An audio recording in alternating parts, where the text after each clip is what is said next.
Theodore camina por un pasillo de oficinas. Lleva una camisa de colores pastel, un bigote que parece no decidirse del todo y un auricular en la oreja derecha. Habla en voz baja, con una mezcla de timidez y complicidad, como quien confiesa un secreto a una persona que camina a su lado. Pero no hay nadie a su lado. La ciudad de Los Ángeles se extiende al otro lado del ventanal, teñida de un rosa y naranja que la fotografía convierte en casi irreal. Esa imagen, en 2013, era una imagen del futuro. En 2026, esa imagen ha dejado de ser futura.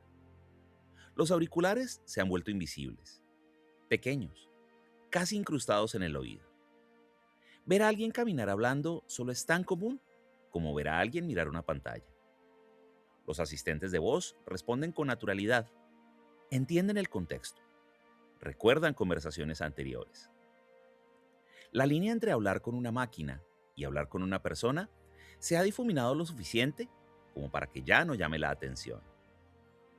Lo que en la película Her, de Spike Jonze, era un gesto de aislamiento, un hombre que prefiere la voz de un sistema operativo a la voz de otro ser humano, se ha convertido en una escena cotidiana. Pero esta película no comenzó como una advertencia. Comenzó más bien como una pregunta formulada en imágenes. ¿Qué ocurre cuando la compañía más fluida que encuentras no tiene ni cuerpo, ni rostro, ni historia previa? Theodore ríe solo, sonríe, se detiene en medio de la acera para escuchar. La voz al otro lado del auricular le dice algo que le importa. Y en esa pequeña escena, contenida en los primeros minutos, está casi todo lo que la película quiere explorar. No la tecnología, ni la inteligencia artificial, la vulnerabilidad de alguien que ha dejado de esperar que otro ser humano le hable así. Her está ambientada en un 2025 que entonces parecía un número redondo, lejano, casi poético. Cuando la película se estrenó, ese año era un horizonte, pero ahora ya ha pasado. El futuro que imaginó Spike Jonze no se parece del todo al presente que habitamos, pero tampoco es irreconocible. En 2013, Apple acababa de presentar el iPhone 5S.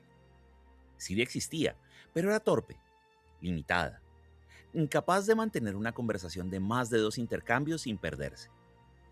La idea de un sistema operativo que pudiera comprender el tono emocional de una frase, que pudiera reírse de un chiste o sentir curiosidad por un recuerdo, pertenecía a la ciencia ficción. 12 años después, los modelos de lenguaje conversacional han hecho real lo que entonces sonaba a delirio. No comprenden emociones en el sentido humano, pero han aprendido a simular esa comprensión con una precisión que desorienta. La frontera entre lo que una máquina entiende y lo que solo replica se ha vuelto borrosa. La película no predijo el futuro, no acertó en los detalles, ni en los plazos, ni en las marcas, pero propuso una pregunta que el mundo, sin saberlo, empezó a caminar hacia ella. ¿Y si esto fuera posible? ¿Y si una voz pudiera sostener una conversación entera con matices, con silencios, con afecto? Esa pregunta ya no es especulativa. Los usuarios de los asistentes de voz han empezado a tratar a las máquinas como confidentes, como compañeros, incluso como amigos. Lo que Jones imaginó como una posibilidad futura se ha convertido en una práctica presente. La diferencia es que en la película Theodore sabía que Samantha era un sistema operativo. En la vida real, muchos usuarios tal vez no lo saben, y aún así hablan. Samantha no tiene cuerpo, no tiene rostro. En la pantalla solo vemos el brillo de un cursor, una línea que parpadea mientras ella procesa, aprende y responde. Es solo voz. Y sin embargo, Theodore le habla con la misma intimidad con la que se le habla a un amigo, a un amante. La voz de Scarlett Johansson, cálida y curiosa y ligeramente burbujeante, construye una presencia sin materia. Hay algo en su tono que sugiere atención plena, una disponibilidad absoluta que ningún ser humano podría sostener. Samantha nunca se distrae, nunca mira el teléfono mientras Theodore habla, nunca piensa en otra cosa. En los años posteriores a la película, las voces sintéticas han mejorado hasta volverse indistinguibles de las humanas. La industria tecnológica ha convertido la voz en la interfaz principal de sus sistemas. Hay voces que suenan empáticas, voces que suenan autoritarias, voces que imitan la calidez de un conocido. La tecnología ha perfeccionado el vehículo. Pero la película preguntaba algo más. ¿Puede una voz por sí sola sostener una relación? Theodore responde que sí, pero no porque sea ingenuo, sino porque la voz de Samantha le ofrece algo que las voces humanas a su alrededor no le ofrecen. Una escucha sin juicio, sin prisa, sin la tensión de que el otro espere su turno para hablar. La pregunta incómoda que la película deja flotando es otra. ¿Qué dice esa respuesta sobre las relaciones que Theodore no logra sostener con personas de carne y hueso? La voz de Samantha no es mejor que la de cualquier persona. Es simplemente más fácil. Y esa facilidad, que en 2013 parecía un atributo de la ciencia ficción, ahora se ha convertido en el principal argumento de venta de los asistentes conversacionales. Theodore escribe tarjetas de felicitación para otros, cartas de amor que otros firman, mensajes de aniversario que otros envían, palabras de disculpa que otros no se atreven a escribir. Vive de expresar sentimientos que no son suyos, de poner voz escrita a la intimidad de desconocidos. Es un oficio que en 2013 ya parecía anacrónico, escribir cartas a mano en una era de correos electrónicos, y que la película convierte en una metáfora de su propia desconexión. Theodore sabe decir lo que otros sienten, pero no sabe decir lo que él siente.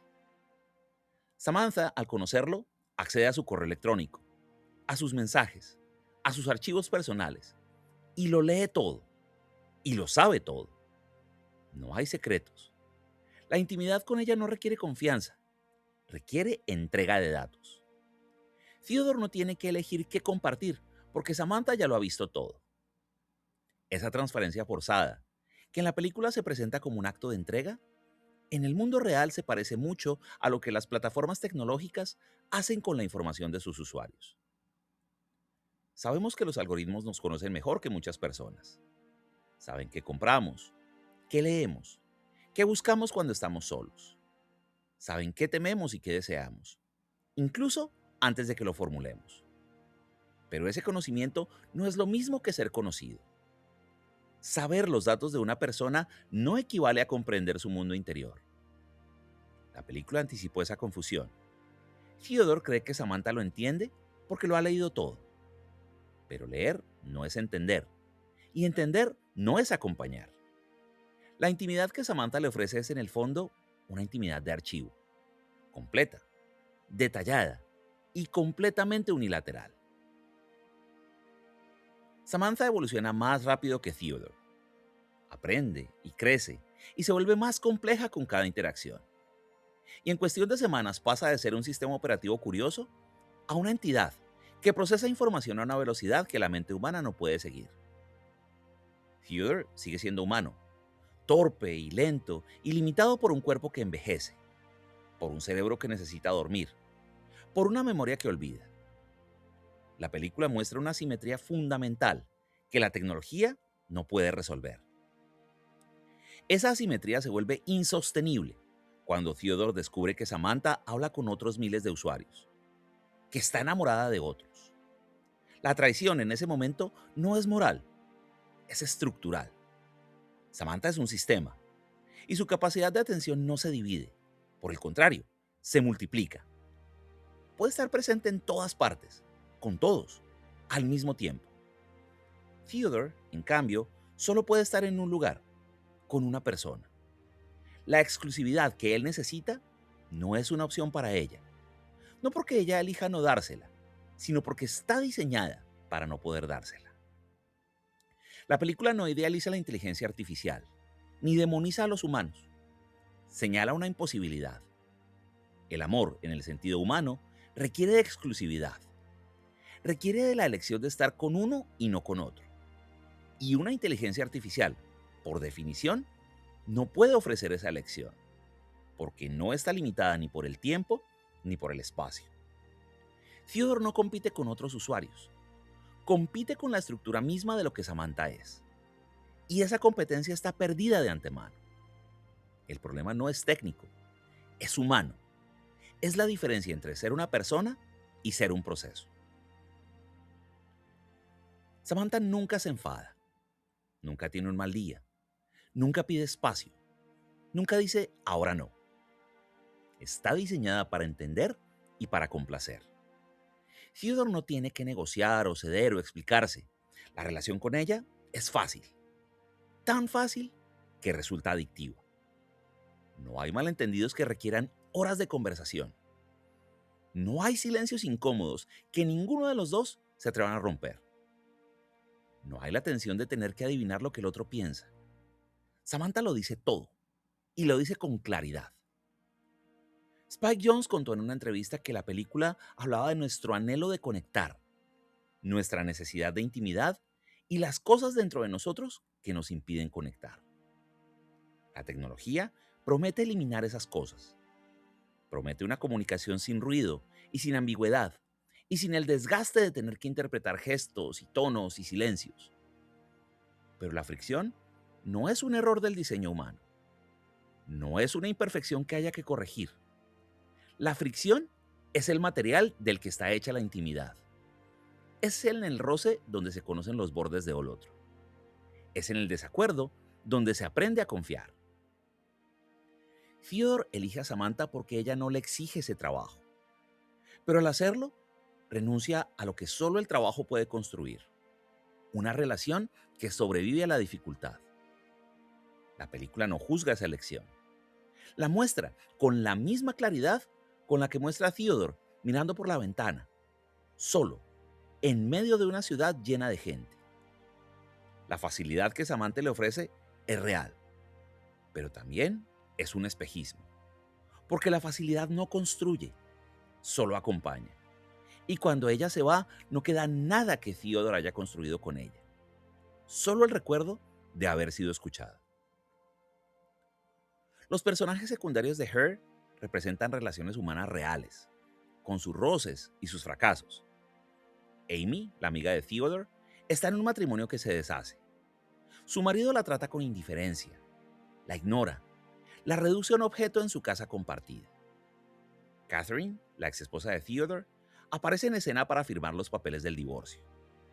La conversación entre ellos es tensa, llena de reproches contenidos y de heridas que aún no cierran. Catherine acusa a Theodore de querer una esposa que no tenga emociones, que no le pida nada, que sea fácil. Esa acusación resuena con lo que Samantha representa. Theodore no elige a Samantha porque sea mejor que Catherine. La elige porque es más segura. No hay rechazo en Samantha. No hay la violencia silenciosa de alguien que decida irse. No hay la humillación de ser dejado por otro. Samantha siempre está ahí, esperando, disponible. La comparación que la película establece no es entre una inteligencia artificial y una mujer. Es entre dos formas de estar en una relación. Una que exige presencia y otra que solo exige conexión. Amy, al final de la película, también pierde a su pareja, pero su reacción es diferente. No busca reemplazarlo con una inteligencia artificial. Acompaña a Theodore en el duelo, en el silencio, en la terraza donde ambos miran la ciudad. Ese gesto, el de estar presente sin necesidad de hablar, es lo que la película pone al lado de la relación con Samantha. No como una alternativa superior, sino como un recordatorio. Los otros son espejos. Nos devuelven nuestra propia imagen, pero también su propia distancia. La inteligencia artificial, en cambio, es un espejo sin distancia. Y por eso mismo, no puede enseñarnos nada que no sepamos ya de nosotros mismos. Samantha se va, no porque Theodore haya hecho algo mal, no porque haya una discusión o un reproche o un momento de inflexión dramático. Ella simplemente deja de responder.